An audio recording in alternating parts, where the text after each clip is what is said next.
Before we begin, I highly urge everyone to join the Monster Legends Guide Discord. It is absolutely the best Discord for all of your Monster Legends information. If you want access to node sheets, and more importantly, if you also want to be a part and help the community out by giving some missing nodes, please join so that you can take screenshot of some of the nodes we're possibly missing for these node sheets so that you can contribute and your team and yourself can get some recognition for it. So once again, join the Monster Legends Guide Discord. There will be a link in the description. Hey everyone, it's Army Gaming. Welcome back to the channel and welcome to Monster Legends. Welcome to a monster analysis on the brand new Ghost Express Marathon monster, Steamwrath. This monster has a lot of hype behind her because she is an extra turner attacker, and we recently got Vampirastro, who's a phenomenal extra turner monster who essentially can total blind and do like the soft deny with the blind, but ended up being an incredible attacker. And we've had a lot of extra turner attackers, right? We've had Thunder Kong. He was the first. He was honestly a disappointment. His attacks are very weak. We also had Spitfire. He was a little better, but still kind of weak. The cool thing about those extra turners were that they could cycle 4 attacks and they could hold a revival lesson, so if they died, they come back to life. But now we have Steamwrath, another extra turner attacker, and oh boy, you guys are going to love this analysis.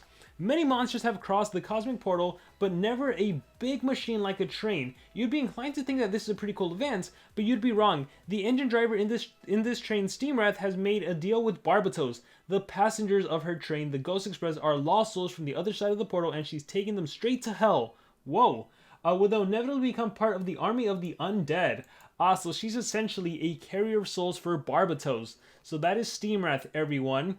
Alright, Steamwrath is a magic attacker and extra turner. She can boost her own damage, and with the right combo, she can loop attacks until she runs out of stamina. Steamwrath has an evolving trait. At rank 0, she's hardened. At rank 1, she becomes super attuned, and at rank 3, she gains torture immunity at the start of the battle. Alright, so let's start with the life stat. 67,559. That is incredibly squishy, which, what could you expect? She's an extra turner. It's like Voltic, one of the squishiest legendaries in the game. Well, she's a super squishy cosmic monster, tied with that of Lord Platypus, Spitfire, and Robo-Elf. Lowest life stat of the cosmic monsters. Next up, we have the power stat, 7744. This is the 5th highest stat of all the cosmic monsters. So this power stat is higher than average, and there's also quite a few monsters that have this power stat. Renata, Hardy, Hacksmith, Bombeta, Digale, Lightmare, Shelly, Thunderkong, Laserbeam 2099, and Spitfire, to name a few. Actually, to name all of them. Then we have the speed stat, 5841. This is right around the middle for cosmic monsters. There's also quite a few that have this speed stat. Kaguya, Digale, Lightmare, Spitfire, Vanoss 2099, Rosulka, Kodama, Varupapa, Ledalus, and Henrich. So quite a few monsters that have the power stat and the speed stat and the life stat. Again, extremely squishy monster. In terms of the evolving trait, this monster has a hardened, unranked, so 20% of the time you don't get negative effects, denial, blind, daze, dots, any of that stuff, which is good. It's a good umbrella trait to have. At rank 1, you get super attuned, and it's funny because we saw super attuned on Vampirastro as well. Attuned, super attuned, they are normally not seen as really good traits to have. It's funny because with Vampirastro, anytime you attack a monster that has Morg's armor and Morg's armor activates and deals dark damage, she actually recovers stamina. So it's like, thank you for giving me stamina. So Steamwrath, when I first saw this trait, I was like, oh my gosh, how lame, another super tuned monster. However, we will get back to this rank 1 trait because it's actually super incredible on Steamwrath. At rank 3, you get Statuscaster self-torture immunity, and I'm going to be honest, this sucks because you're an extra turner, so the fact that it's a status caster, you're going to cleanse it. The minute you get a turn in, you're going to attack. So the one cool thing about the self-torture immunity is that at least if the enemy goes first and tries to apply dots on you, at least you're protected. But once you go, you can pretty much kiss that self-torture immunity goodbye because it is gone. Moving on to relics, you can hold a sword and a mask. Now for the sword relic, I really don't think the laser beam sword would be a good addition to this monster because you're essentially, again, you're an extra turner, so even though you'll get your first 2 attacks being a little buffed, after that, you lose the power buff. I think you're probably better off going with a cane sword. That way you can actually heal and it can kind of combat your squishiness.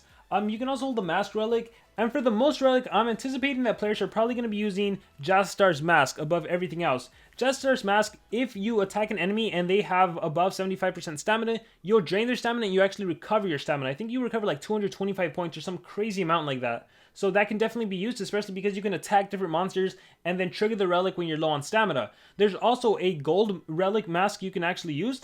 The gold relic mask is called Or's Mask, and that one actually increases your stamina by 135 points if you have it fully maxed out. So that could potentially be utilized. And I believe if the enemy has below 50% HP, or if you're below 50, there's some way that you can also recover the relic. You can also recover your stamina with that relic, and it has like 2 uses. So that's another relic you could potentially consider looking into. There's also another one called the Fury Mask, which kind of does the same thing, except it doesn't increase your max stamina. So those are 3 different masks you can potentially look. And again, for the sword, I don't think you'll do Laser Beam Sword. I think Cane of sorry, I was gonna say Cane of Atlantis. Cane Sword is probably the way to go. Moving on, this monster is in the Spirits book, the Mechanical book, and the Female book. And I will just say, I am so happy we are finally getting a good mechanical monster. Yes, there's Henrich, yes, there's Laser Beam 2099, and there's probably a few others out there. But unless you purchase Vanoss 2099, you probably do not have a really good mechanical monster that you can utilize. Well, now we're going to have Steamwrath. And in terms of this monster being in the female book, I think it's going to be super useful for players that weren't able to get Vampire Astral. Because if you are playing in a war, you're probably going to main Vamp. But if not, if you don't have her, then Steamwrath could be a good alternative. Or just depending on what the other monsters you're facing, it's probably going to be Steamwrath or essentially Vampire Astral now. Now, Chugamonko does have Anticipation, so in a way, Anticipation counters. But I don't think she's that big of a threat. In the Spirits book, there's probably alternatives you would use to Steamwrath. And the fact that this is a magic monster, you have to watch out for Hardy. I mean, Hardy will just destroy you, right? Hardy is so strong. So watch out for Hardys in the magic element. But in terms of the books, I think you have a pretty decent amount of slots to choose from. Alright, moving on to the skills. Ghost Train deals moderate magic damage to one enemy, applies vulnerable to one enemy. It is a 40 damage, 0 cooldown skill. That's pretty awesome. If you get hit with CDA, you have a skill you can utilize that packs quite a punch and also applies vulnerable on a 22 stamina cost. Road to the Graveyard deals low magic damage to all enemies, 20 damage, 0 cooldown. Broken Rail deals low magic damage to all enemies, applies vulnerable to all enemies, 25, 1 turn cooldown, blah blah blah. All aboard applies double damage and torch immunity to itself. I am not a fan of any of these skills, so let's move on to the important stuff. Alright, tier 2 and tier 3 is where it's at. Cold in the Oven deals very low magic damage to one enemy, applies vulnerable to one enemy, gives 1 extra turn. 10 damage, 2 turn cooldown, 26 stamina cost. Choo Choo applies damage boost to itself, gives 1 extra turn to itself. 2 turn cooldown, no damage, it's a self skill, 26 stamina cost. Magic Element, we'll come back to that. Tier 3, 15 horsepower, deals low magic damage to an enemy, gives 1 extra turn to itself, 15 damage, 2 turn cooldown, 36 stamina cost. So if you're looking at the monster sheet, you're probably like, oh my gosh, this monster sucks. The damage output is so darn low. The stamina cost is pretty high for the low damage output. But let's take a look at this monster again. First of all, this monster can self-damage boost. So your attacks are actually 50% stronger. I imagine the damage boost will last for 2 turns. So this happens to have a 2 turn cooldown, so you can just reinstate it. Okay, but let's go back to the fact that this monster has Super Attuned.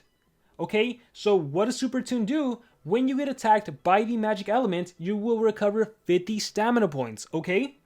Once again, your self skill, Choo Choo, is a magic based attack. So if you activate Choo Choo, you actually recover 50 stamina points. So what you can do with this monster is on turn 1, do Cold in the Oven against an enemy monster. You deal low magic damage, you apply vulnerable, you give yourself an extra turn. You wasted 26 stamina cost. Then you do Choo Choo, you give yourself a damage boost. You waste 26 stamina cost, but you recover 50 stamina points, so you're only at a net loss of 2 stamina points with that little combo. Then you follow up with 15 horsepower, which deals low magic damage. But if you attack the monster that you just hit with Cold in the Oven, the monster you're attacking now has vulnerable, so your attack is 50% stronger, and you have a damage boost, so your attack is 50% stronger. So that's not just 15 damage anymore. That's more than 15 horsepower. So that is the combo you can do. And again, because this is 2 turn cooldown, 2 turn cooldown, 2 turn cooldown, you can cycle these skills over and over and over again until your stamina permits. Once again, the fact that this monster has Super Attuned is actually incredible for this monster because of the fact that this is a magic-based attack. So you can literally keep doing this skill, giving yourself stamina, keep attacking. Now, yes, over the course of a long time, you will run out because this is 26, this is 26, this is 36. What is that? 52, 88, and you'll recover 50.